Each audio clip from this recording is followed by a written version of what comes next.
Na verdade, o Velho Testamento foi escrito em hebraico e o Novo Testamento em grego. Mas existe uma versão em grego do Velho Testamento que é chamada de Septuaginta. Então, às vezes é interessante analisar o que a versão em grego diz, porque assim é possível saber qual palavra corresponde com essa palavra aqui. Quando analisamos o Velho Testamento em grego, duas palavras que correspondem a uma verdade. Eu vou falar mais sobre isso. Então aqui a palavra trazer à luz, em grego, na Septuaginta, quer dizer fotizo. A mesma palavra que a gente acabou de ver em Efésios 1, no verso 18. Os olhos do seu coração, do seu entendimento, sendo fotizo, iluminados. É a mesma palavra. A revelação das suas palavras traz luz e dá entendimento ao simples. Isso nos ensina que este espírito de sabedoria e revelação opera com a palavra de Deus. Não é a parte da palavra de Deus, e sim através da palavra de Deus. Amém? Você se lembra de Josué? Em Josué 1, verso 8, Deus disse que este livro da lei não se aparte da sua boca, Deus disse para ele, mas nele medite dia e noite, para que tenhas cuidado de fazer conforme tudo que está escrito nele, porque então farás prosperar o teu caminho e serás bem-sucedido. Observe isso, que Josué, quando Deus fala com ele, obviamente ele estava lendo o livro da lei. Era a Bíblia que eles tinham naquele momento, que era chamada de Torá, ou seja, os 5 primeiros livros de Moisés. Gênesis, Êxodo, Levíticos, Números e Deuteronômio. Então Josué estava meditando quando Deus falou com ele. Perceba que Deus usa a palavra este livro. Hazif, a palavra em hebraico quer dizer este. Ele estava lendo. Então é por isso que Deus disse, esse livro da lei que você está lendo, não se aparte da sua boca. E antes medite nele. Não basta somente ler. Você deve meditar nele dia e noite. Mas lembre-se disso, amigo. A Bíblia diz que Josué, neste momento, Moisés tinha acabado de morrer. E antes de Moisés morrer, Moisés impôs as mãos sobre Josué. E Josué foi cheio do espírito de sabedoria, porque Moisés havia imposto suas mãos sobre ele. Você lembra? Moisés impôs as mãos sobre Josué. Quando Moisés morreu, a Bíblia diz que Moisés foi cheio do espírito de sabedoria, porque Moisés havia imposto as mãos sobre ele. Então, esses são os capítulos de fechamento do livro de Deuteronômio, quando isso é mencionado. O próximo livro da sequência é exatamente o capítulo 1 de Josué. E é aqui que nós estamos.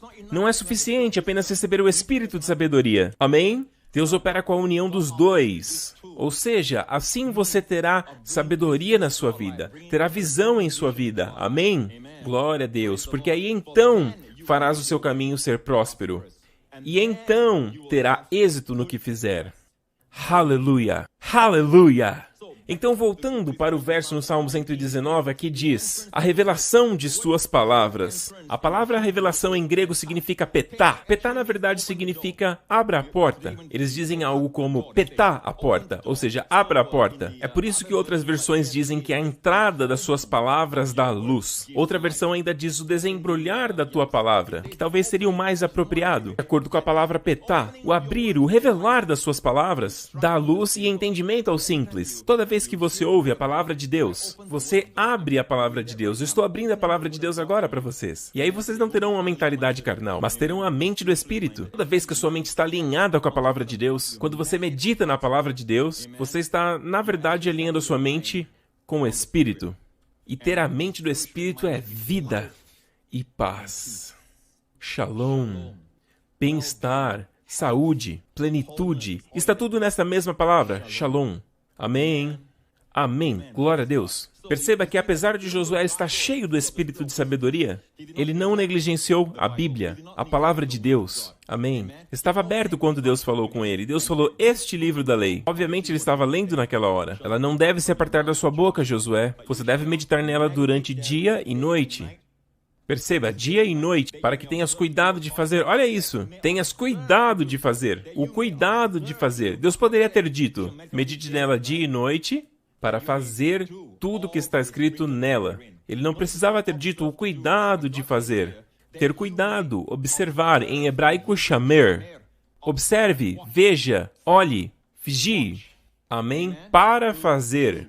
Em outras palavras, quando você medita na palavra de Deus, numa passagem, no verso das Escrituras, e você medita nele, cedo ou tarde, você vai ver como aplicá-lo.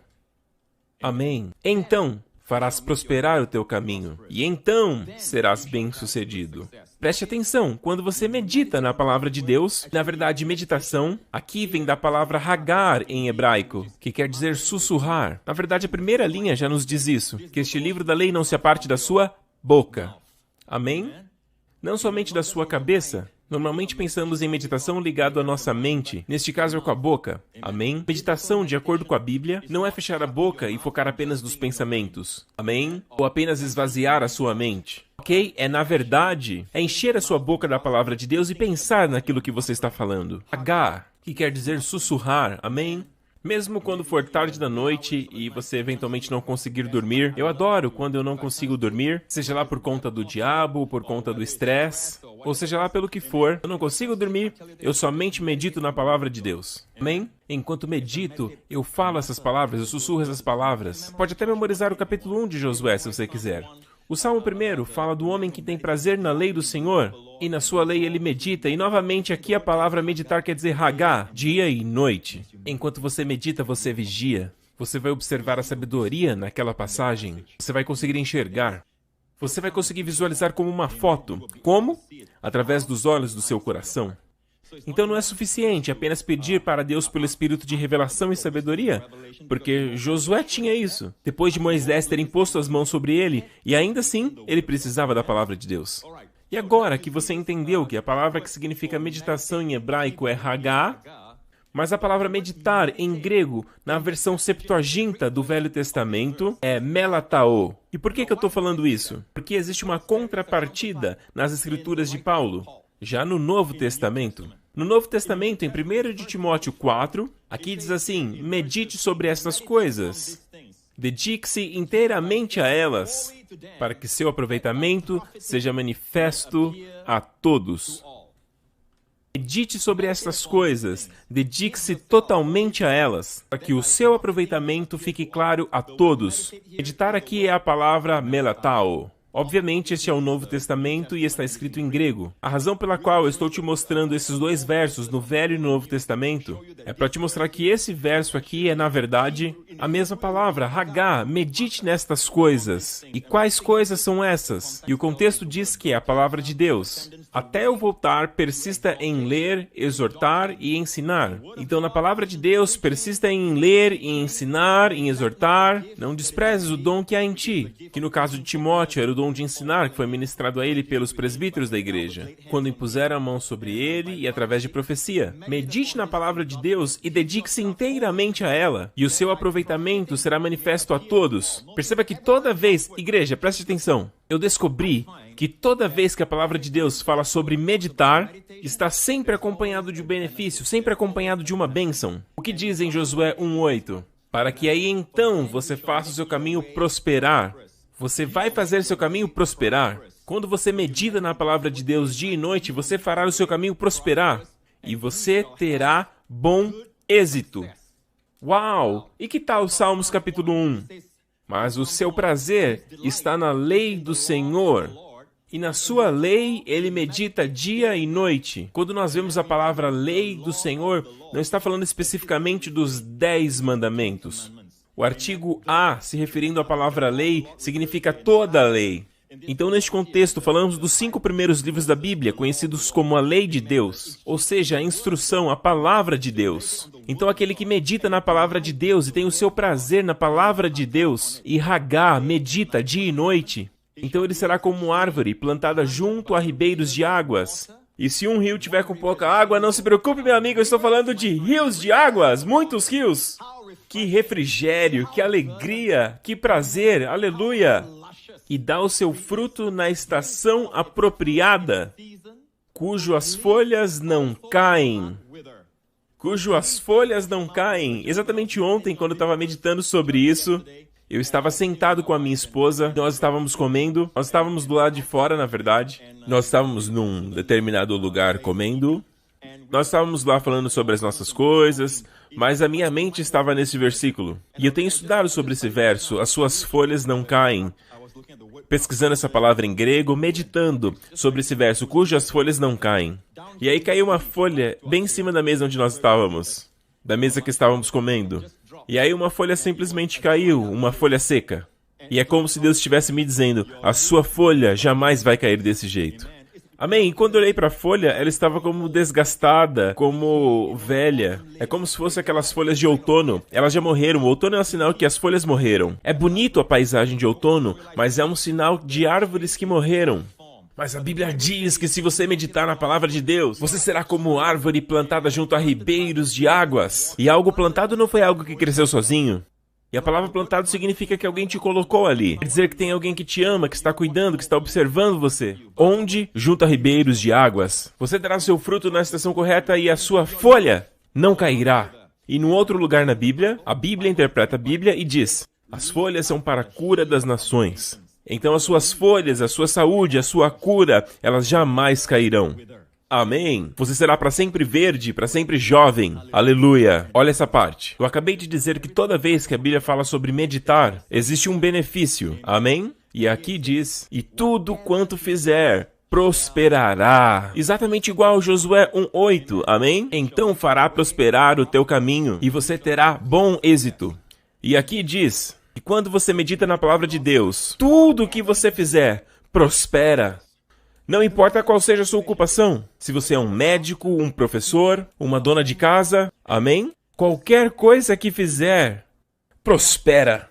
Amém? O próprio Deus garante, não há promessa como essa, que possa ser encontrado por métodos humanos.